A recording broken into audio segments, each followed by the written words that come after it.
Kung asa man kagoy, magpakita na ka sa mga agoy, maluwi ka sa mga agoy. Nagurid na imong papa ug mama, ug pati mong lula, maluwi kagoy, magpakita na kagoy. Kung asa man kagoy. Mao ka na ang panawagan karon sa kabanay ni Angelo Gabral, 18 anyos, residente sa Lyunyado Street, Barangay San Isidro ning Dakbayan, General Santos. Human nga pulo ka adlaw na nga wala nakauli sa ilang balay. Matod sa iyaan ni Angelo, makapila na nila nga gi-contact ang cellphone number ni Angelo. Ingon man ang iyang account sa Facebook, apan dili na usab nila kini makontak. 10 days na kayo ka na wala nagpakita sa mua. Mag-11 na ug magoy. Sa iyang lula po, ma'am, siya ginasaligan sa iyang lula kay bali nagkatrabaho man guna siya man pati yung mga igso na dito. Siya ang isa sa nag-support. Opo, ma'am, yung magulang nasa yung mama nasa Manila bagulan to naglakaw. So si Bugoy, siya ginagakuan sa iyang lula, gapakaon, ginasuportahan po na iyang lula ba, gatabang gid siya. Iyang lula, ma'am, bisan alas 12 sa gabi, gapangitag yapon, antod karon.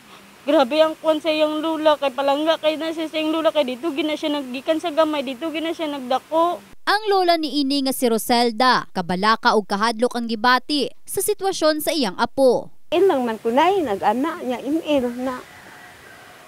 Mag-email niya, sahay kadlaw na ka mo uli. Mga anak na ko sa iyaha, o mga ginakuha na ko sa iyaha. Hindi ako kabalog sa iyang trabaho, anak. Oo, sige na ko pangitana, makinuktok ba ni ko, gatas karon.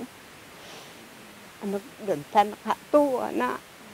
Muna, gusto na ko, makita siya ba?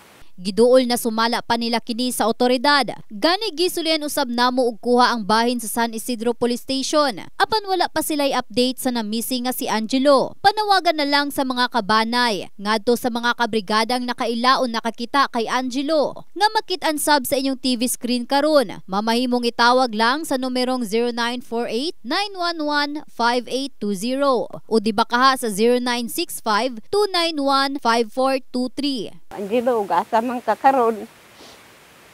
O nakadungog ka, o nakisay makakita sa iyaha, nakaila.